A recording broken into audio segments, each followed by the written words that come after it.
My son just decided to talk to me about the nightmares he's been having since he was a tiny baby. I have known he wakes up crying and needs to take a break from sleeping often.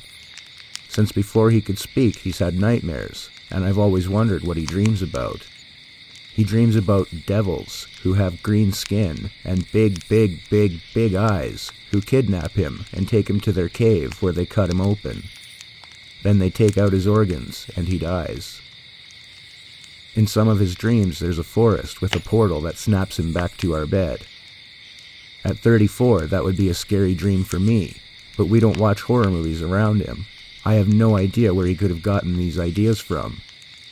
Has anyone else's child had similar experiences?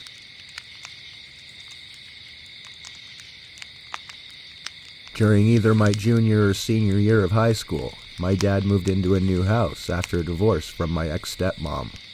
I had 2 younger siblings between the 2 of them, a younger brother and a younger sister. Since I lived with my mom a majority of the time during high school and stayed on campus during my first college semester, I shared a room in this house with Anna, my younger sister, who is about 9 years younger than me. Alex, my younger brother by 6 years, had his own room down along the hall. This incident takes place in the upstairs hallway. For context, the hallway comes from the kitchen. Going down it, you'll pass us kids' bedroom on the left, with Alex's bedroom door across from it on the right.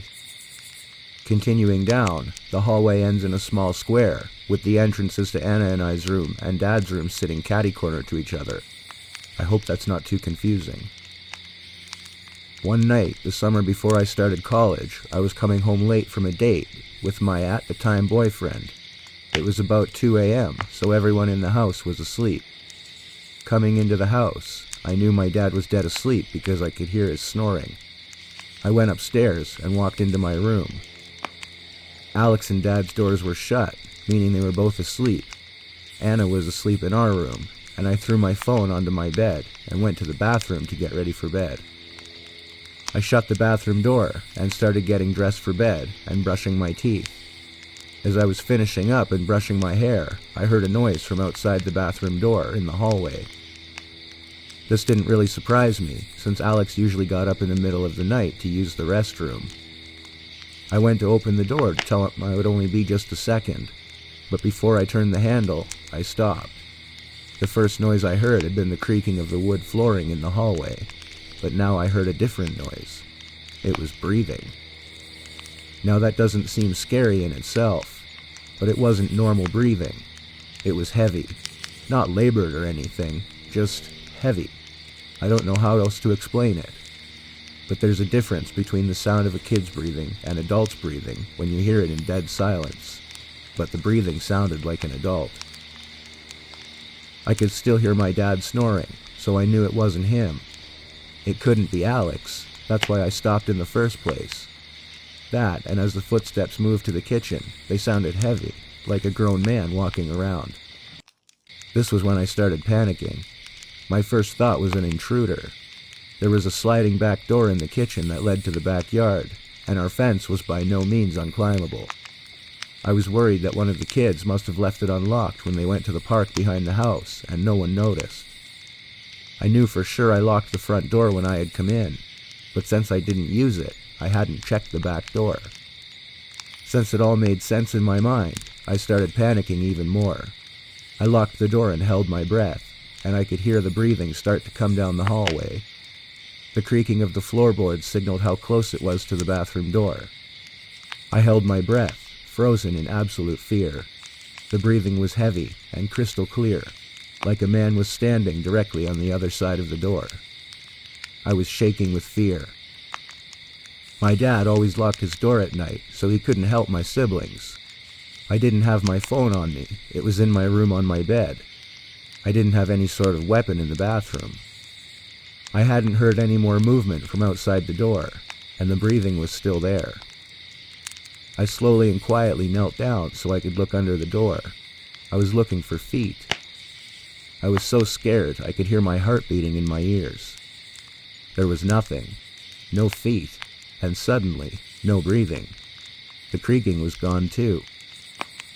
I got up, still trying to be quiet, and grabbed my hairbrush. I figured that was the best thing I'd have for a weapon, and I was just going to make a mad dash to my phone on my bed. I held the hairbrush and quietly unlocked the door, then held my breath and listened. Nothing. I whipped the door open and looked up and down the hallway. Nothing. I ran to my room and grabbed my phone, and called the boyfriend I had been on a date with hours prior. I even asked him if he had come inside after he dropped me off. I was so sure there had been someone in the house. With him on the phone, I went through and checked the whole house. There was nothing. I checked the back door in the kitchen, and it had been locked. Alex and Anna were sleeping peacefully, and I could tell by Dad snoring he hadn't woken up either. I went to bed that night with my door locked. The next morning, I told my dad everything that had happened. He could tell that I had genuinely been scared, so he checked everywhere too. Apparently, we had an alarm system too, and it hadn't gone off that night. It wasn't an intruder, or at least not a person, but it was so real and so terrifying that I didn't go visit my dad for a while after that, and it was a few months before I spent the night at that house again.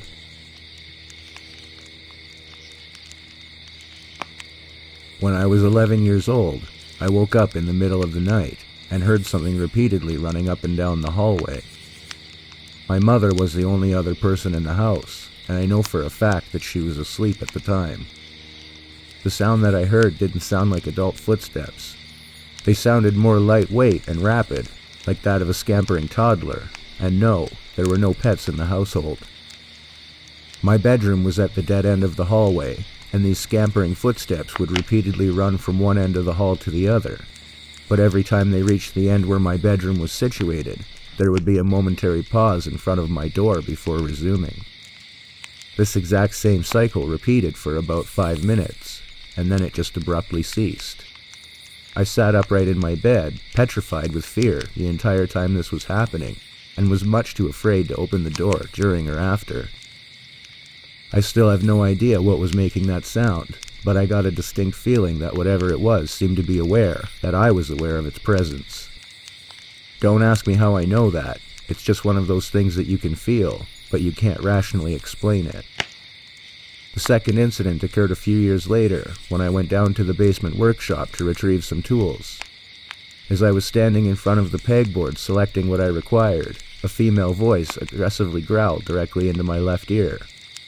I immediately went into an adrenaline-fueled panic and dropped everything I had in my hands before sprinting out of the workshop and up the stairs like a frightened cat. Even remembering that now makes me feel an icy chill throughout my entire body like I did when it happened. That incident was far more traumatic than the previous one. I live in a city in northwestern Canada that is somewhat remote, and the neighborhood I grew up in is situated on land that was once an indigenous village inhabited by the Tene people. Their entire village was burned to the ground in 1913 by British colonizers who wanted to permanently drive them out of the area so they could annex the land. Make of that what you will. I don't know if it's connected in any way, but I thought it might be worthwhile to mention it. Has anyone else ever experienced anything like either of these incidents? Let me know in the comments.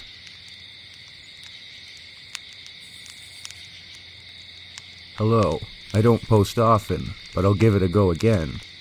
When I was a little kid, about 6 or 7 years old, I was living in this house. It wasn't that old, but it wasn't brand new, and I'd been living there for years before, and after this incident, and this never happened again, so it still confuses me to this day. I always bring it up around friends when we discuss paranormal activity and random shit we experience. So when I was a kid, I was sleeping like usual, and it was a normal night. I don't know what time it was because I had no access to my phone and no clock in my room. But I woke up in the middle of the night, and I was facing the side of the main room on my bed, not the wall. My room was very small. I had no desk, so I had space to play with all my toys back then. Anyway, when I woke up, I saw something that still creeps me out.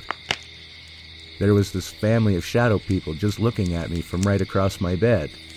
It looked like it was a father, mother, and a little boy or girl, both about my age. Me being a kid, I freak out and just turn around and shut my eyes and went back to sleep. As a kid, I always slept with a chair beside my bed, because I would fall off my bed on more than one occasion and not wake up because I'm still to this day a deep sleeper. Back to the story. A few nights later I wake up in the same position, but on the chair that was right next to my bed was another shadow figure. It was the one of the mother, and it seemed that she was running her hand through my hair, just petting my head. As a child, back then I shouted for my mother, and she came in, turned on the lights, and the figure disappeared like it was never there. That was the last time I've seen anything from those figures. Seems weird, seems made up when I thought I might be crazy and retelling this story, but it happened. It's just such a vivid memory.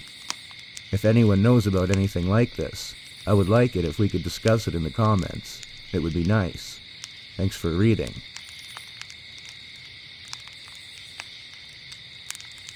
Hi everyone. What I'm about to talk about happened to me about 2 or 3 years ago, and I've only recently started to really think about it, and it's freaked me out a lot, to the point where I have debilitating anxiety just thinking about it. One night I was sleeping, and I remember waking up and seeing a yellow-orange ball the size of a softball floating over me. I know it was real, and I was actually seeing this. I was not dreaming or having sleep paralysis. I was shocked, but not scared, not even in the slightest, which is shocking since I have crippling anxiety and usually freak out about anything and everything. It was floating above me and glowing. I stared at it for a good 10 to 20 seconds. I do sleep with my hubby and didn't even think to wake him to ask if he could see it too.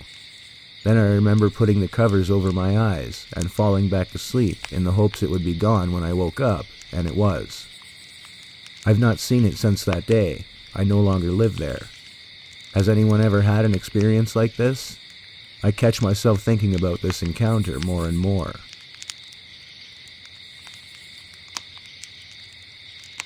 Please let me know if I'm the only one who's experienced this, and if you have, what is it? About 4 months ago I was going to sleep, and a very weird and vivid thing happened. Earlier that night, I was watching The Queen's Gambit on Netflix, and there was a scene where the girl was fucked up on pills when she was going to sleep and started having visuals of chess while staring at the wall. Later that night, I went to sleep and found myself staring at the ceiling while everyone else in the house was asleep. While I was laying there, I started seeing lines on the ceiling morph into words. It was very bright red, the same color as laser lights, and very skinny wording. It would appear all around the room, no matter where I looked. It was far enough away that you couldn't read what it said, but close enough to know there was a phrase written there. I eventually turned the light on, got something to eat and drink, and went back to bed, and it didn't happen again that night. In fact, that was the first time it's happened to me at all. I was coming here to see if anyone else had the same experience with words appearing on their ceiling.